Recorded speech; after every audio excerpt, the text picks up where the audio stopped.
இப்போ கொஞ்சம் கற்பனை செஞ்சு பாருங்க. நீங்க உங்க வீட்டு ஜன்னல் வழியா வெளியே பாக்குறீங்க. ம். அங்க 5000 வருஷத்துக்கு முன்னாடி வாழ்ந்த கிருஷ்ணன் புல்லாங்குழலோட நின்னுட்டு இருக்காரு. உங்களுக்கு எப்படி இருக்கும்? இது நிஜமாவே ஒரு ஆன்மீக அற்புதமா? இல்ல உங்க மூளையே உங்களுக்கு காட்டுற ஒரு விர்ச்சுவல் ரியாலிட்டி வெத்தியா? ரொம்ப சுவாரஸ்யமான ஒரு கேள்வி இது. ஆமா. இந்த ஒரு கேள்வியோட தான் நாம இன்றைய இந்த ஆழமான அலசல தொடங்க போறோம். இன்னைக்கு நாம விவாதிக்க போறது ஒரு சாதாரண புத்தகம் கிடையாது. Krishna the man and his philosophy அப்படிங்கிற ஓஷோவோட தொடர்ல இருந்து சாப்டர் 15. கண்டிப்பா. 1970ஆம் ஆண்டு ஜூலை 20 முதல் அக்டோபர் 5 வரை மும்பைல இருக்கிற சிசிஐ சேம்பர்ஸ்ல தனது தேடுபவர்களின் கேள்விகளுக்கு நேரடியாக பதிலளிக்கிற வடிவில் ஓஷோ வழங்கிய இந்த சொற்பொழிவுகள். ரொம்ப ஆழமான உரைகள். ஆமா. இதுல கிருஷ்ணனை ஒரு புராண கதாபாத்திரமாக அல்லாம வாழ்ந்த ஒரு விடுதலையடைந்த மனிதனாக ஓஷோ பார்க்கறார். அதாவது மதங்கள் பொதுவா வாழ்வை மறுத்தன. ஆனா கிருஷ்ணன் வாழ்வை முழுமையாக தழுவினான். யுத்தத்திலும் காதலிலும் குழலிலும் கீதையிலும் அவன் ஒரே நேரத்தில் எல்லாவற்றிலும் இருந்தான். மிகச் சரியான வார்த்தைகள். இது வெறும் கோட்பாட்டை பற்றிய உரை அல்ல. இது ஒரு முழுமையான மனிதனின் தத்துவம். அதனால வாங்க கிருஷ்ணனை நேரடியாக சந்திப்போம். இப்போ நான் ஆரம்பத்துல கேட்ட அந்த ஜன்னல் கற்பனையை நீங்க ஞாபகம் வச்சிருப்பீங்கன்னு நம்புறேன். அந்த அரவிந்தர் சிறையில இருந்தப்போ நடந்த நிகழ்வு சரியா? ஆமா, அரவிந்தர் சிறையில இருந்தப்போ கிருஷ்ணனை நேர்ல பார்த்ததா சொல்லியிருக்காரு இல்லையா? இது எப்படி சாத்தியம்? அவர் பார்த்தது நிஜமான கிருஷ்ணனை தானா? அங்கதான் நம்ம ரொம்ப கவனமா இருக்கணும். அரவிந்தர் பார்த்தது உண்மையான கிருஷ்ணன கிடையாது.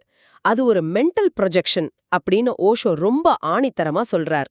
மென்டல் ப்ரொஜெக்ஷனா? ஆமா. உங்க மனசு எதை ரொம்ப ஆழமா விரும்புதோ, எதை தேடுதோ, அதையே ஒரு பிம்பமா உங்க கண் முன்னாடி உருவாக்கும். அந்த சக்தி மனசுக்கு இருக்கு.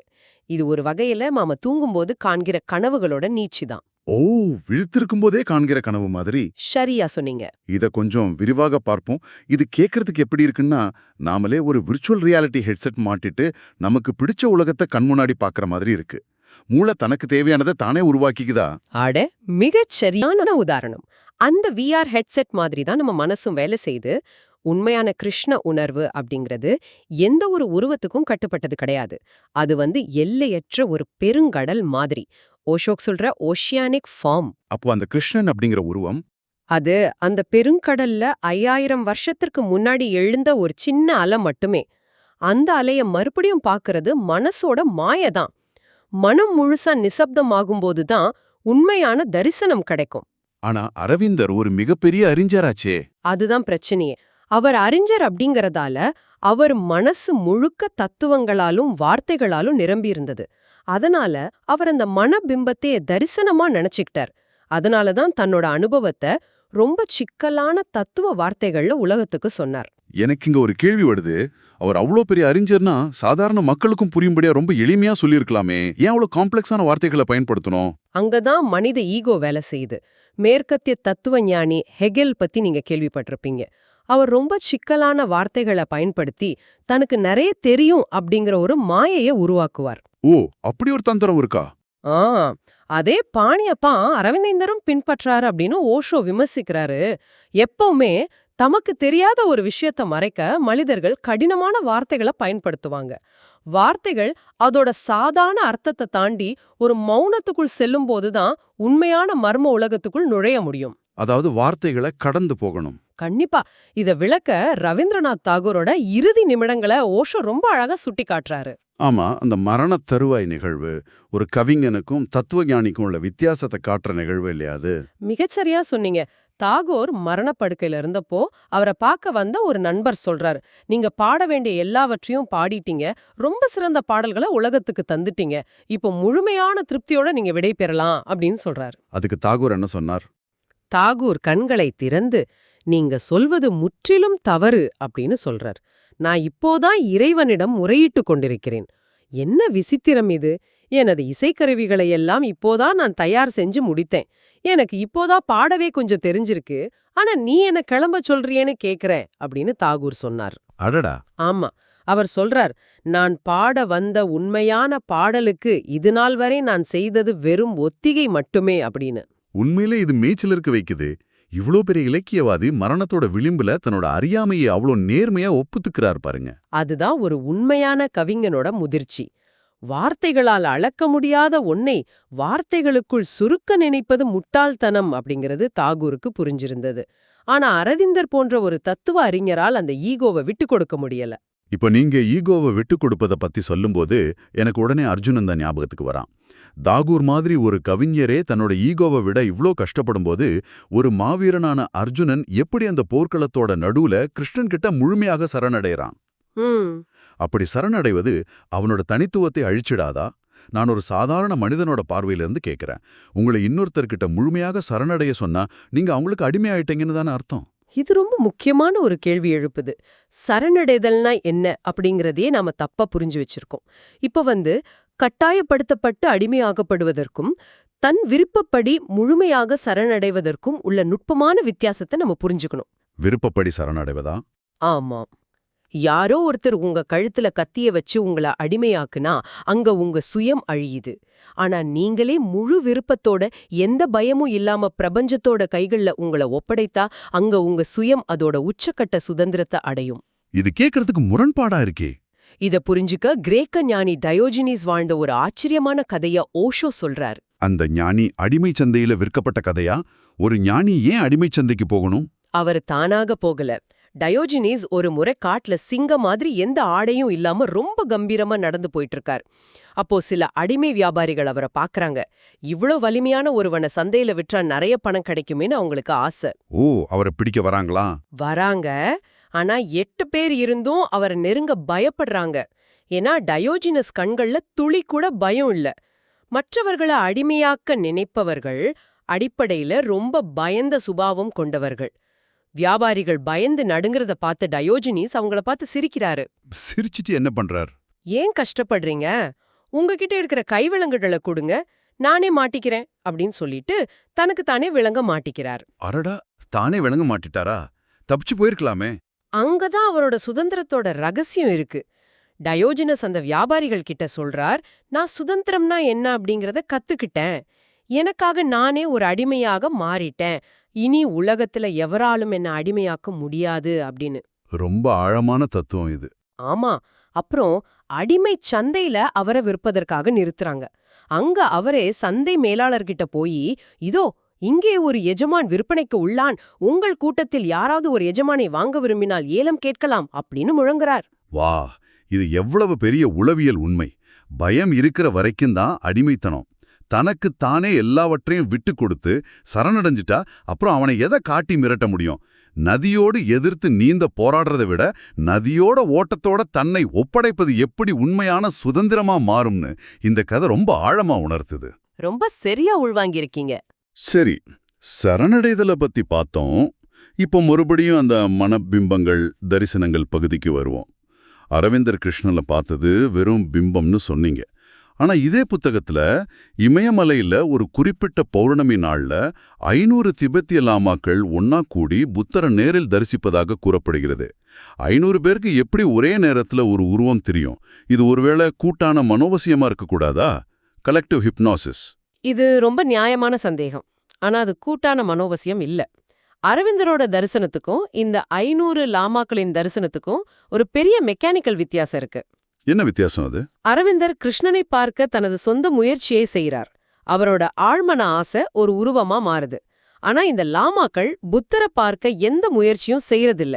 புத்தர் தான் இறப்பதற்கு முன் அளித்த வாக்குறுதி அது. அந்த பௌர்ணமி நாள்ல அவர் எடுக்கிற முயற்சியால் தனது சீடர்களுக்காக தோன்றுகிறார். எனக்கு இன்னமும் இது முழுமையா புரியல. இப்போ 500 பேர் ஒரே இடத்துல உட்கார்ந்து ஒரே விஷயத்த பாக்குறாங்கன்னா ஒருத்தர் மனோவசியம் செஞ்சுக்கிறது ரொம்ப எளிது தானே? சாதாரண மனிதர்களாக இருந்தால் அது சாத்தியம். இப்போ நீங்க ஒருத்தரை மனோவசியம் செய்யணும்னா அவரோட ஆழ்மனதுல சில இருட்டான பகுதிகள் இருக்கணும். அவருக்குள் சில ஆசைகள், குப்பைகள் இருக்கணும். ஆனா இந்த 500 பேர் கொண்ட குழுவுல இருக்கிறவங்க சாதாரணமானவங்க கிடையாது. ஓ, அவங்க மனசு ரொம்ப தெளிவா இருக்குமா? ஆமா, அவங்க பல வருஷங்கள் தியானம் செஞ்சு தங்களோட ஆழ்மனதை முழுமையாக அறிந்து மனதின் குப்பைகள் அனைத்தையும் எரித்துவிட்ட லாமாக்கள். அப்படி தன் மனதை முழுமையாக தெரிஞ்சு வச்சிருக்கிற ஒருத்தரை உலகத்துல எவராலும் மனோவசியம் செய்ய முடியாது. இந்த லாமாக்களை தேர்ந்தெடுக்கிற முறைய பார்த்தாலே இவங்க எவ்வளவு தெளிவானவங்கன்னு உங்களுக்கு புரியும். ஆமா, அடுத்த தலாய் லாமாவை தேர்ந்தெடுப்பதுல நிறைய ரகசிய பரிசோதனைகள் இருக்குன்னு நான் கேள்விப்பட்டிருக்கேன். அதற்கும் இதற்கும் சம்பந்தம் இருக்கா? நிச்சயமா. முந்தைய தலாய் லாமா இறப்பதற்கு முன் சில ரகசிய குறியீடுகளையும் தனது பொருட்களையும் ஒரு குறிப்பிட்ட இடத்துல மறைச்சு வச்சுட்டு போவார். அவர் இறந்த பிறகு பிறக்கிற ஆயிரக்கணக்கான குழந்தைங்களை சோதித்து எந்த குழந்தை அந்த முந்தைய தலாய் லாமாவோட பொருட்களை சரியாக அடையாளம் காட்டுதோ அந்த குழந்தைய தான் அடுத்த லாமாவாக தேர்ந்தெடுப்பாங்க. அடேங்கப்பா, இவ்வளவு கடுமையான வழிமுறைகளா? ஆமா, இப்படி தனது முந்தைய பிறவியின் ஞாபகங்களை தெளிவாக வச்சிருக்கிற அளவுக்கு தியானத்துல உயர்ந்தவர்களை ஒரு கூட்டான மனோவசியம் செஞ்சிட முடியாது. அதனால அவங்க காண்கிற தரிசனம் முற்றிலும் உண்மையானது. ஓ, அப்படியானால் மனம் அப்படிங்கிற அந்த மாயையை முழுமையாக கடந்தவர்கள் மட்டுமே உண்மையான தரிசனத்தை காண முடியும்னு சொல்றீங்க. சரி, இப்போ நீங்க முந்தைய பிறவி, மரணத்திற்கு பின் உள்ள வாழ்வு பற்றியெல்லாம் பேசுனீங்க. ஆனா இன்றைய காலகட்டத்துல இதையெல்லாம் நம்ம தர்க்க ரீதியாக, அதாவது லாஜிக்கலாக நிரூபிக்க முடியுமா? நிரூபிக்க முடியாதுன்னு சொல்றார். தர்க்கம் அப்படிங்கிறது ஒரு வழக்கறிஞரை போன்றது அல்லது ஒரு விலைமாதை போன்றது அப்படின்னு அவர் விமர்சிக்கிறார். அது எப்படி? அதாவது யார் பணம் கொடுக்கறாங்களோ அல்லது யார் தங்களை ஆதரிக்கிறாங்களோ அவங்க பக்கம் அது வாதாடும். இங்கதான் விஷயம் ரொம்ப சுவாரஸ்யமா மாறுது. இதை நான் இப்படி புரிஞ்சுக்கலாமா? லாஜிக் அப்படிங்கிறது நம்ம போன்ல இருக்கிற ஒரு ஜிபிஎஸ் சிஸ்டம் மாதிரி. சொல்லுங்க. நீங்க எந்த டெஸ்டினேஷன் கொடுத்தாலும் அது உண்மையான இடமா அல்லது பொய்யான இடமான அந்த ஜிபிஎஸ்க்கு தெரியாது. அது எதையும் கேள்வி கேட்காது. நீங்க கொடுத்த இடத்துக்கு ஒரு ரூட் போட்டு கொடுத்துரும்.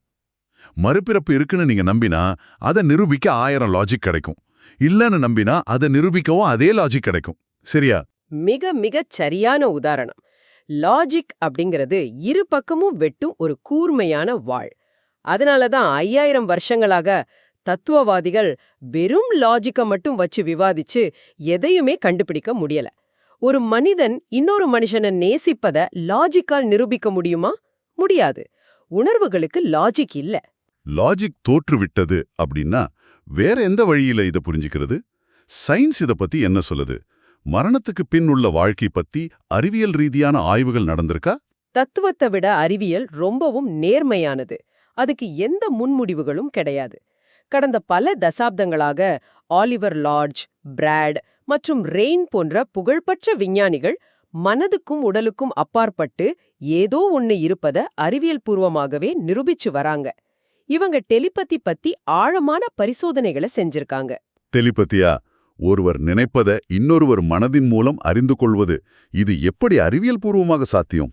அமெரிக்காவோட நியூயார்க்கில் டெட் என்ற ஒரு நபர் இருந்தார். அவர் எந்த அளவுக்கு தன் மனதை கட்டுப்படுத்தக்கூடியவர்னா, அவர் 1000 மைல்களுக்கு அப்பால் ஒரு அறையில கண்களை மூடி அமர்ந்திருப்பார். எங்கேயோ இருக்கிற ஒரு கேமராவோட லென்ஸை அவர் தனது மனதால நினைத்து தியானித்தால் 30 நிமிடங்கள்ல அந்த கேமராவின் பிலிம்ல அவரோட உருவம் பதிவாகியிருக்கும். நிஜமாவா சொல்றீங்க? ஆமா, இது அறிவியல் ஆய்வகத்துல பலமுறை நிரூபிக்கப்பட்டது. அதே போல ரஷ்யாவின் ஃபியோதேவ் என்பவர் மாஸ்கோவில் உள்ள தனது ஆய்வகத்திலிருந்து 1000 மைல்களுக்கு அப்பால் உள்ள இன்னொரு விஞ்ஞானிக்கு தனது எண்ணங்கள் மூலமாகவே செய்திகளை மிக துல்லியமாக அனுப்பினார். உடல் இங்கே இருந்தாலும் மனம், இடம், பொருள், காலத்தை தாண்டி பயணிக்க முடியும் அப்படிங்கறத அறிவியல் ஏத்துக்குச்சு. இதை கேட்கும்போதே ரொம்ப ஆச்சரியமா இருக்கு. சரி, மனம் பயணிக்கிறது ஓகே. ஆனா மரணத்தின் போது உடலை விட்டு உயிர் பிரிவதை அளக்க ஏதோ ஒரு கண்ணாடி பேழை பரிசோதனை செஞ்சாங்களே, அதோட மெக்கானிசம் என்ன? அது வெற்றியடைஞ்சதா? விஞ்ஞானிகள் மனிதனோட ஆன்மாவிற்கு எடை இருக்கிறதா அப்படின்னு சோதிக்க விரும்பினாங்க. அதுக்காக என்ன செஞ்சாங்கன்னா, இறக்கும் தருவாயில் உள்ள ஒரு மனிதனை முற்றிலும் காத்து கூட போக முடியாத ஒரு கண்ணாடியாலான பேழைக்குள் வச்சு மூடினாங்க. ஒரு சீல் செய்யப்பட்ட பேழையா? ஆமா, அந்த பேழை ஒரு மிக துல்லியமான தராசின் மீது வைக்கப்பட்டிருந்தது. மனிதன் இறந்தவுடன் அவன் உடல்ல இருந்து ஆன்மா வெளியேறினா ஒன்னும் அந்த உடலோட எடை குறையணும், அல்லது அந்த ஆன்மா வெளியேறும் போது கண்ணாடி பேழையும் உடையணும் இல்லையா? இதுதான் உங்களோட லாஜிக். ஆமா, ஒரு மூடிய டப்பாக்குள்ள இருந்து ஏதோ ஒன்னு வெளியே போனா ஒன்னு எடை குறையணும் அல்லது டப்பா உடையணும். என்ன நடந்தது? அந்த மனிதன் இறந்தான். ஆனா தராசுல 1 கிராம் கூட எடை குறையல, கண்ணாடி பேழையும் உடையல. உடனே விஞ்ஞானிகள், ஓஹோ, ஆன்மா என்ற ஒன்றே இல்லை அப்படின்னு முடிவு பண்ணிக்காங்க. அப்படியானால் ஆன்மா என்பது பொய்யா? இல்ல அது கண்ணாடியை துளைத்து கொண்டு சென்று விட்டதா? இத ஓஷோ எப்படி வளர்க்கிறார்? அங்கதான் அறிவியலோட லாஜிக் தோற்று போகிறது. ஆன்மாவிற்கு எடை இல்லை என்பதுதான் உண்மை. நீங்க எடைன்னு எதை சொல்றீங்க? பூமி எந்த பொருளை தன்னை நோக்கி ஈர்க்கிறதோ அதுக்கு ஏற்படும் ஈர்ப்பு விசைதான் எடை. ஆமாம், கிராவிட்டி. பூமிக்கும் ஆன்மாவிற்கும் எந்த சம்பந்தமும் இல்ல. எனவே பூமியோட ஈர்ப்பு விசை ஆன்மாவை இழுக்க முடியாது. அதனால ஆன்மாவிற்கு எடையே கிடையாது. எனக்கு புரியுது. இத விண்வெளிக்கு செல்லும் விண்வெளி வீரர்களோட ஒப்பிடலாம்னு தோணுது. பூமியோட ஈர்ப்பு விசை இல்லாத விண்வெளியில அவங்க எடையின்றி மிதக்கறாங்க இல்லையா? அங்க எடை அப்படிங்கிற ஒன்றே இல்ல. ஈர்ப்பு விசை இல்லாத இடத்துல எப்படி எடை இருக்காதோ அதே போல ஆன்மாவும் ஈர்ப்பு விசைக்கு அப்பாற்பட்டு இருப்பதால் அதுக்கு எடை இல்ல. சரியா புரிஞ்சுக்கிட்டீங்க. இத நாம ஒரு பெரிய கண்ணோட்டத்துல பார்த்தா, ஈர்ப்பு விசைக்கு உட்பட்ட ஒரு தராச வச்சுக்கிட்டு ஈர்ப்பு விசைக்கே அப்பாற்பட்ட ஆன்மாவை அளக்க நினைப்பதுதான் முட்டாள்தனம். அருமை. சரி, இந்த ஆற்றல் எப்படி பரிமாறப்படுகிறது அப்படிங்கறத பத்தி பேசும்போது குருவுக்கும் சீடனுக்கும் இடையிலான உறவு பத்தி நம்ம விவாதிக்கணும். கிருஷ்ணனுக்கும் அர்ஜுனனுக்கும் இடையிலான உறவும் ராமகிருஷ்ண பரமஹம்சருக்கும் விவேகானந்தருக்கும் இடையிலான உறவும் ஒன்னா? நிச்சயமா இல்ல.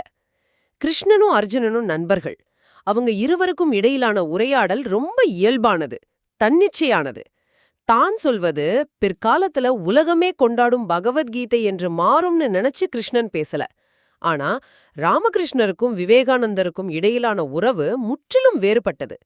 ராமகிருஷ்ணர் ஒரு மிக உயர்ந்த உச்சக்கட்ட ஆன்மீக உணர்வை அடைந்தவர். ஆனா அவருக்கு ஒரு பிரச்சனை இருந்தது. என்ன பிரச்சனை? அவருக்கு தான் எல்லாமே தெரிஞ்சிடுச்சே. அவருக்கு அனுபவம் இருந்தது, ஆனா அத உலக மக்கள் மொழியில வெளிப்படுத்துற வார்த்தைகள் இல்ல. அவர் 2ஆம் வகுப்பு வரை மட்டுமே படித்த ஒரு சாதாரண மனிதர். எனவே தனது அந்த பிரம்மாண்டமான தரிசனத்தை உலகத்துக்கு சொல்ல அவருக்கு ஒரு ஊடகம் அல்லது ஒரு கருவி தேவைப்பட்டது. அதுக்காக தான் அவர் விவேகானந்தரை தேர்ந்தெடுத்தார். ஓ, விவேகானந்தர் நல்ல அறிவாளி, பகுத்தறிவாதியாச்சே, பல மொழிகள் தெரிஞ்சவர். ஆமா, அப்படியானால் ராமகிருஷ்ணர் தனது ஆன்மீக ஆற்றலை விவேகானந்தர் மூலமாக உலகத்துக்கு கடத்தினார்னு சொல்லலாம். சரி, இந்த ஆற்றல் கைமாறும்போது விவேகானந்தர் அதை எப்படி சமாளித்தார்? ஆரம்பத்துல விவேகானந்தரால் அந்த ஆற்றலை சரியாக கையாள முடியல. தக்ஷிணேஸ்வரம் கோயில்ல இருந்த காலு அப்படிங்கிற நபருக்கும் விவேகானந்தருக்கும் நடந்த ஒரு நிகழ்வை ஓஷோ சுட்டி காட்டுறாரு. காலு அப்படிங்கிறவர் எப்பவுமே பல கடவுள் சிலைகளை சேகரித்து அதை நாள் முழுவதும் வழிபட்டு கொண்டே இருப்பவர். கடவுள் எங்கும் இருக்கிறார், அவர் உருவமற்றவர்னு விவேகானந்தர் எவ்வளவோ சொல்லியும் காலு அதை கேட்கவே இல்ல. அவருக்கு அந்த சிலைகள் மீது அவ்வளோ ஒரு பைத்தியக்காரத்தனமான பற்று. ஆமா, சில நம்பிக்கைகளை லாஜிக் மூலமா மாற்ற முடியாது. அப்புறம் விவேகானந்தர் என்ன செஞ்சார்? ராமகிருஷ்ணரோட உதவியால் விவேகானந்தர் முதன்முறையாக தனது சமாதி நிலைய அடைகிறார். அப்போ அவரிடம் ஒரு பிரம்மாண்டமான பிரபஞ்ச ஆற்றல் வருது. அந்த ஆற்றலோட வேகத்துல விவேகானந்தர் தனது அறையில உட்கார்ந்து கொண்டே டெலிபதி மூலமாக தனது எண்ண அலைகளை காலுவின் மனதுக்குள் செலுத்துறார். டெலிபதியாவா? ஆமா, உன் சிலைகள் அனைத்தையும் கங்கை நதியில் வீசிவிடு அப்படின்னு மனதுக்குள்ளேயே கட்டளையிடுறார். எந்த லாஜிக்கும் வேலை செய்யாத காலு விவேகானந்தரோட இந்த அதீத ஆற்றல் தாக்குதலால் ஈர்க்கப்பட்டு உடனடியாக தனது சிலைகளை அனைத்தையும் மூட்டையாக கட்டிக்கொண்டு போய் கங்கையில வீசிடுறார். நில்லுங்க, இது ஒரு மிகப்பெரிய அதிகார துஷ்பிரயோகம் இல்லையா? தன்கிட்ட ஒரு சக்தி வந்துருச்சு அப்படிங்கிறதுக்காக இன்னொருத்தரோட மனதை கட்டுப்படுத்தி அவருக்கு இஷ்டமான சிலைகளை தூக்கி போட வைப்பது ரொம்ப தவறான விஷயம்தானே. இது ஒரு வகையான மைண்ட் கண்ட்ரோல். ஆமா, இதுதான் ராமகிருஷ்ணரும் நினைச்சார். இந்த விஷயம் தெரிஞ்சதும் ராமகிருஷ்ணர் ஓடி வந்து விவேகானந்தரை கடுமையாக திட்டினார். ஆன்மீக சக்திய இப்படி சாதாரண விஷயங்களுக்காக வீணாக்க கூடாது. இதுதான் உனது முதல் மற்றும் கடைசி சமாதி அனுபவம். உனது சமாதி நிலையின் சாவிய நான் என்னிடமே வச்சுக்கிறேன் அப்படின்னு சொல்லி அந்த உச்சக்கட்ட அனுபவத்தை விவேகானந்தர்கிட்ட இருந்து திரும்ப பெற்றுக்கொண்டார். சாவி எடுத்துக்கிட்டாரா? அப்படின்னு என்ன? ஒரு மனநிலையை எப்படி இன்னொருத்தர் திரும்ப வாங்க முடியும்? இது மெக்கானிக்கலா எப்படி சாத்தியம்? ஆன்மீக ஆற்றல் அப்படிங்கிறது ஒரு குறிப்பிட்ட அலைவரிசையில இயங்குறது. எப்படி ஒரு ரேடியோவோட டியூனிங்கை நம்ம மாற்றி வைக்கிறோமோ அதுபோல ராமகிருஷ்ணர் தனது ஆற்றல் மூலமாக விவேகானந்தரோட அந்த உணர்வு நிலையை முடக்கி வைத்தார். நீ உலகத்துக்காக செய்ய வேண்டிய பணிகள் நிறைய இருக்கு, அதை செய்து முடிக்கும் வரை இந்த சாவி என்னிடம்தான் இருக்கும் அப்படின்னு அவர் சொல்லித்தார். அடங்கப்பா, ஒரு குரு தனது சீடனை எப்படி கையாளுகிறார் அப்படிங்கிறதுக்கு இது ஒரு மாபெரும் உதாரணம். அந்த சாவி விவேகானந்தருக்கு திரும்ப கிடைச்சதா? கிடைச்சது. விவேகானந்தர் உலகம் முழுவதும் சென்று ராமகிருஷ்ணரோட கருவியாக தனது பணிகள் எல்லாம் முடித்த பிறகு அவர் இறப்பதற்கு சரியாக 3 நாட்களுக்கு முன்புதான் அந்த சமாதி நிலையின் சாவி அவரிடம் மீண்டும் ஒப்படைக்கப்பட்டது. அந்த பேரானந்த நிலையில தான் அவர் தனது உடலை நீத்தார். இதையெல்லாம் வச்சு பார்த்தா நமக்கு என்ன புரியுது? ஆன்மீக அனுபவம் அப்படிங்கிறது நமது மூளை உருவாக்குற விர்ச்சுவல் ரியாலிட்டியை கடந்த ஒரு நிலை. உண்மையான சுதந்திரம் அப்படிங்கிறது பயமின்றி முழுமையாக சரணடைவதில் இருக்கு. எல்லாவற்றுக்கும் மேலாக இந்த அளப்பரிய பிரபஞ்ச உண்மைகளை வெறும் லாஜிக்கை வச்சும் தராசை வச்சும் நம்மால அளக்க முடியாது அப்படிங்கிறத ரொம்ப தெளிவா புரிஞ்சுக்க முடியுது. முத்தாய்ப்பாக சொல்லிட்டீங்க. இறுதியா இதை கேட்டுக்கொண்டிருக்கும் உங்களிடம் ஒரு சிந்தனையை விட்டு செல்ல விரும்புறேன். ஆன்மாவிற்கு ஈர்ப்பு விசை இல்ல, அதனாலே எடையும் இல்ல அப்படின்னு பார்த்தோம். அப்படியென்றால் மனிதர்களாகிய நாம நமது குறுகிய அறிவையும் தர்க்கத்தையும் மட்டுமே வச்சுக்கிட்டு அளக்கவே முடியாத ஒரு பிரபஞ்ச உண்மையை அளக்க முற்படுவது அப்படிங்கிறது ஒரு மளிகை கடை தராசுல காற்ற வச்சு எடை போட நினைக்கிற முட்டாள்தனம் இல்லையா? இதை நீங்களே ஆழமாக சிந்தித்து பாருங்கள். இவ்வளோ நேரம் கேட்டதுக்கு ரொம்ப நன்றி. இந்த Tamil voice reads channel monetisation இல்லாம தான் நடக்குது. இந்த ஆடியோ புத்தகம் உங்களுக்கு பயன் தருது என்று நினைத்தால் இந்த முயற்சி தொடர்ந்து போக உங்க ஆதரவு மிகவும் உதவும். என்னுடைய இந்த முயற்சிக்கு நன்கொடை அளிக்க விருப்பம் இருந்தால் டிஸ்கிரிப்ஷன்ல கொடுக்கப்பட்டுள்ள UPI ID மூலம் வழங்கலாம். உங்களால் முடிந்த அளவு போதும். சிறிய ஆதரவும் பெரிய உதவிதான். இந்த வீடியோ உங்களுக்கு பயனுள்ளதாக இருந்தால் சப்ஸ்கிரைப் பண்ணுங்க, மற்றவர்களுக்கும் பகிர்ந்து கொள்ளுங்கள். இந்த கருத்துக்கள் அவர்களுக்கும் தேவையாக இருக்கலாம். லைக் பண்ணுங்க, உங்க கருத்துக்களை கமெண்ட்ல பகிருங்கள். மனப்பூர்வமான நன்றி.